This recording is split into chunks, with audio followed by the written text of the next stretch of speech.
Hey everyone, and welcome to my tank, support and DPS hunting party guide on Dauntless.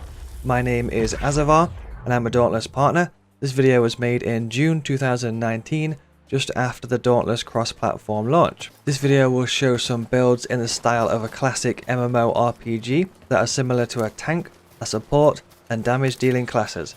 These builds work well together in a 4-person hunting party. For some of these I'll be showing my in-game character, the Dauntless Builder website, and I also had some friends help me with some footage. Let's get into it.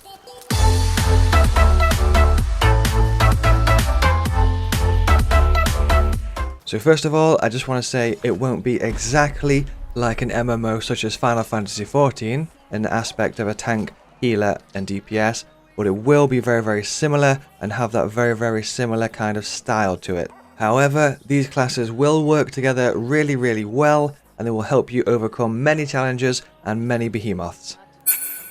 First, we have the tank class. Most of the tank class's gear comes from the Skarn behemoth. So the tank itself doesn't really have an aggro ability, doesn't really have a way to force the behemoth to attack the tank. However, it does have a massive amount of defense, HP and survivability. For the weapon, I use the Skarn sword as it gives a bit more mobility. However, any of the Skarn weapons are great for a tank, because it has a unique effect which when dealing damage you have a chance to grant a shield on yourself. I've also gone with a Valiant Overdrive for the special and Adhesive Hilt for the mod.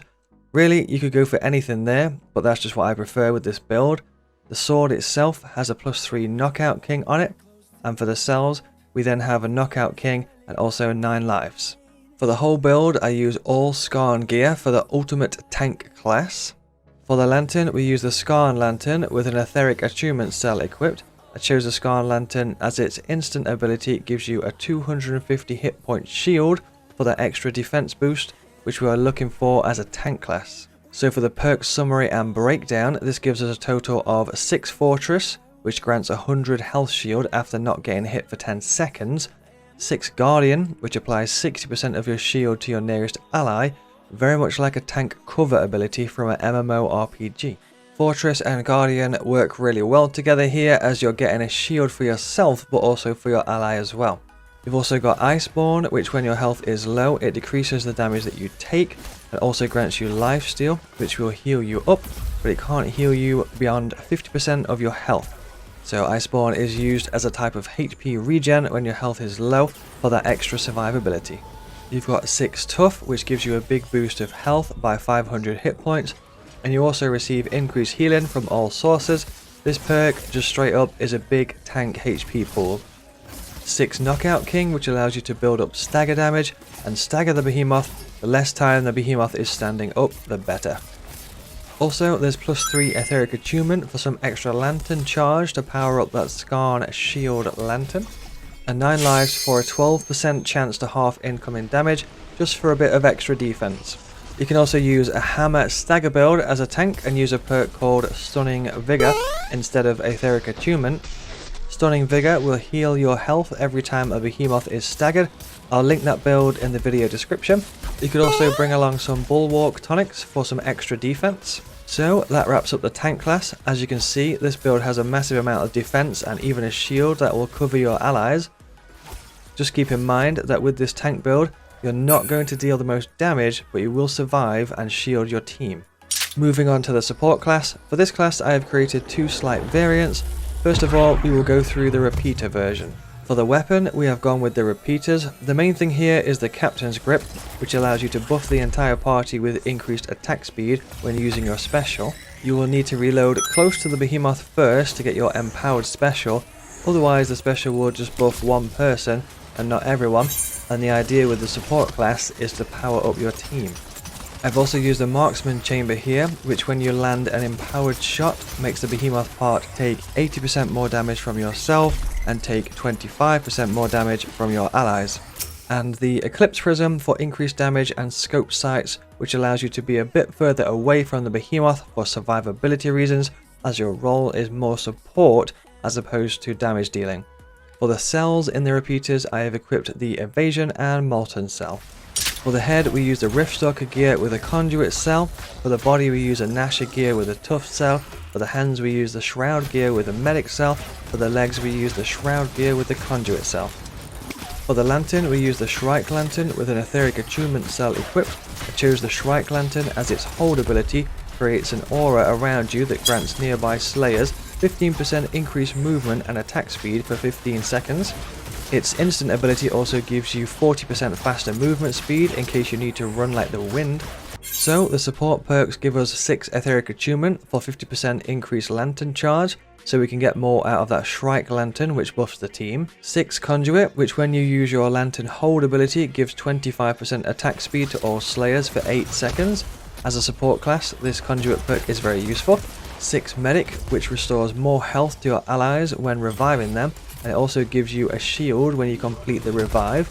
This is great for survivability and helps everyone use less health potions. 6 Tough for your own survivability. The party needs their medic to survive and buff them, otherwise they're gonna have a bad time. And the other cells that you can play around with, I went for 3 Evasion, which increases your dodge invincibility window, 3 Molten, which drops molten orbs that grant your allies and yourself increased attack and movement speed upon pickup, and 3 9 Lives, which can half damage you receive for that extra survivability.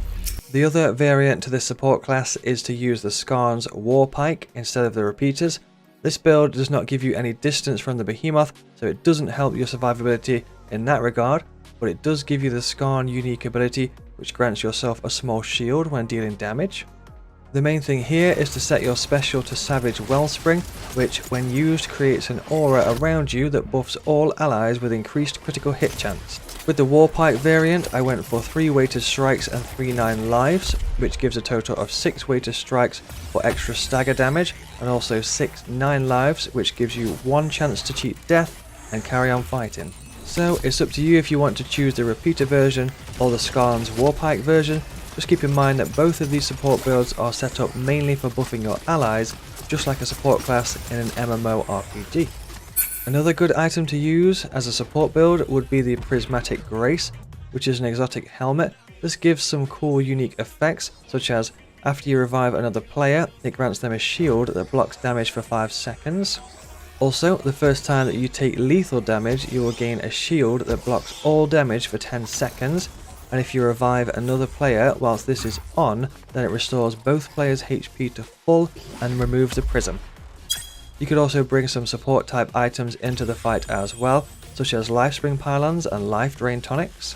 So you could pop down a Lifespring Pylon in a strategic place, such as near the behemoth, or if the behemoth has fled, you can heal everyone up just before you start the next phase of the fight. And with Life Drain Tonic, you can deal damage to heal everyone up, which works pretty well with the repeaters.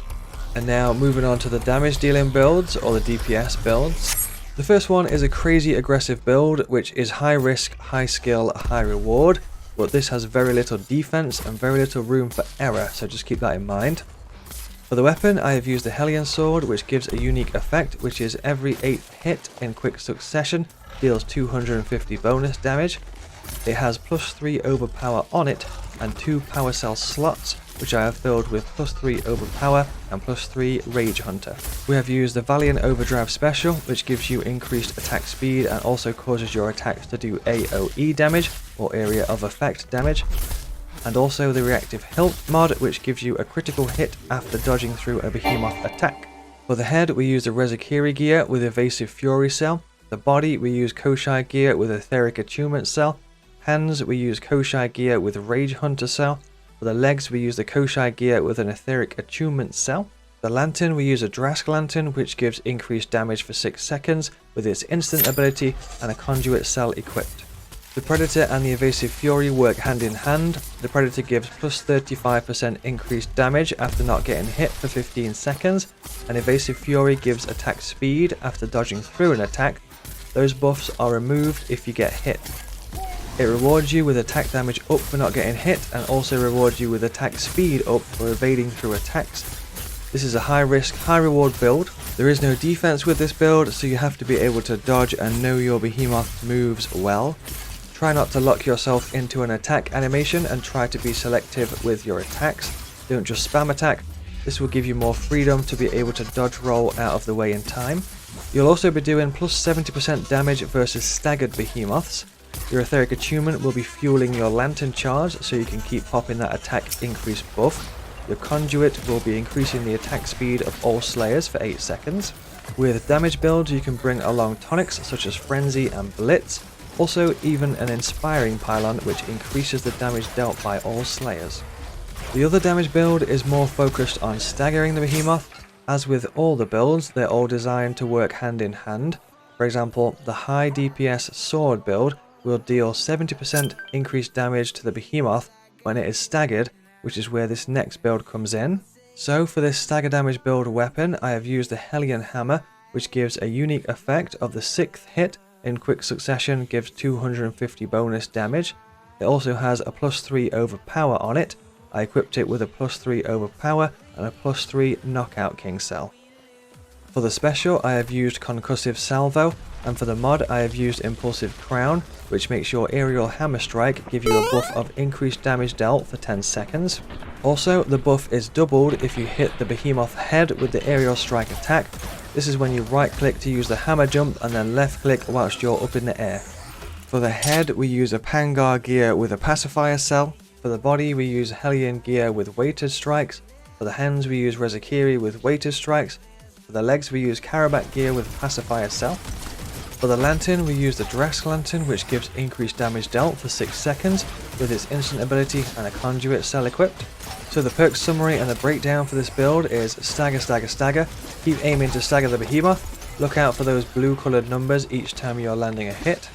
Make sure to try and land your aerial strike attack on the behemoth's head, as this will give you a bigger attack boost, and pick up your Molten when you can for the extra attack and movement speed. You could bring along and use tonics such as Assault and Frenzy to increase your damage and your stagger damage. So the idea with the two damage classes is that they work well together to keep the behemoth down, deal fast attacks, and deal high damage. You also have the support class who is buffing and healing everyone most of the fight, and a tank class that has a massive HP pool, HP regen, and also shields their allies. I will leave a link to the builds in the video description. Thank you for watching my tank, support, and DPS hunting party guide on Dauntless. Hopefully this helps you get some nice smooth hunts. If you did enjoy the video, make sure to like, subscribe, and hit that notifications bell. If you want to catch me on a live stream and hunt some behemoths together, make sure to follow me on Twitch TV. Twitch TV name is Azzavhar. If you enjoy the content and you want to support me as a content creator, you can use Epic Creator Code Azzavhar when making any purchase on the Epic Games Store. I also have other Dauntless content on YouTube as well, if you'd like to check that out. You can find me on social medias and in the game as Azzavhar. If you want to say hello, I will leave the links in the description to this video, and until next time, take care.